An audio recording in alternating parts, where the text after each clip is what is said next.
ಕರ್ನಾಟಕದವರ ತಟ್ಟೆಯಲ್ಲಿ ಸೆಗಣಿ ಬಿದ್ದಿರುವಾಗ ಡೆಲ್ಲಿಯವರ ತಟ್ಟೆಯಲ್ಲಿ ಹೆಗ್ಗಣ ಬಿದ್ದಿರುವುದನ್ನು ನೋಡಲಿಕ್ಕೆ ಹೋಗಿದ್ದಾರೆ ನಮ್ಮ ಕರ್ನಾಟಕದ ಮಾನ್ಯ ಮುಖ್ಯಮಂತ್ರಿಗಳು ಡಿ.ಕೆ. ಶಿವಕುಮಾರ ಸಾಹೇಬರು.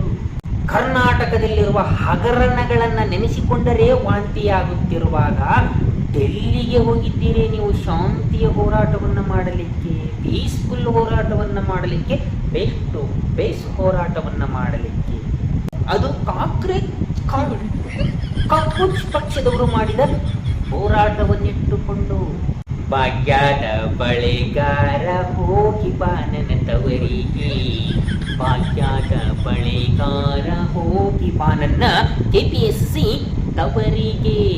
ಅಲ್ಲಿ 80 ಲಕ್ಷ ಕೊಟ್ರೆ ಡಾಕ್ಟರ್ ಮ್ಯಾಲ್ ಅಧಿಕಾರಿ ಮಾಡ್ತಾರ, 50 ಲಕ್ಷ ಕೊಟ್ರೆ ಅದಕ್ಕಿಂತ ಕಡಿಮೆ ಡಾಕ್ಟರ್ನ ಮಾಡ್ತಾರ, 25 ಲಕ್ಷ ಕೊಟ್ರೆ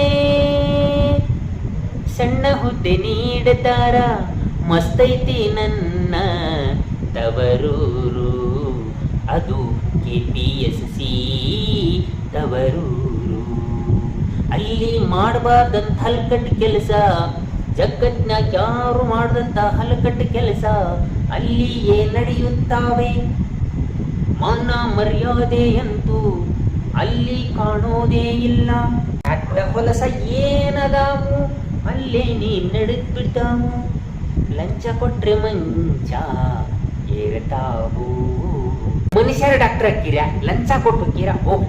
ಯಾಕಂದ್ರೆ ನಂಗೆ ಜ್ವರ ಬಂದಾಗ, ನನಗೆ ನೆಗಡಿ ಬಂದಾಗ ನೀನು ಅಪ್ಪಿ ತಪ್ಪಿ ಯಾವ್ದಾರ ಕೊಟ್ಟರು ನಾನು ಹೇಳ್ತೀನಿ, ನನಗೆ ಓದಾಕ್ ಬರ್ತೀನಿ, ನಾನು ಹೇಳ್ತೀನಿ ಡಾಕ್ಟ್ರೇ ನನಗೆ ಜ್ವರ ಬಂದಿತ್ತು ಅಂತ ಬಂದಿದ್ದೆ, ನೀವು ಗ್ಯಾಸ್ಟ್ರಿಕ್ ಮಾತ್ರೆ ಕೊಟ್ಟಿದ್ದೀರಿ, ಕನ್ಫ್ಯೂಸ್ ಮಾಡಿಕೊಂಡಿದ್ದೀರಿ ಎಂದು ನಾನು ಹೇಳಿಬಿಟ್ಟು ಬಿಡುತ್ತೇನೆ. ಆವಾಗ ಡಾಕ್ಟ್ರು ಮೈ ಸಾರಿ ಅಂದು ಅವನು ಮತ್ತೆ ನೆಟ್ಟಗಿನ ಮಾತ್ರೆಯನ್ನು ಕೊಡುತ್ತಾನೆ.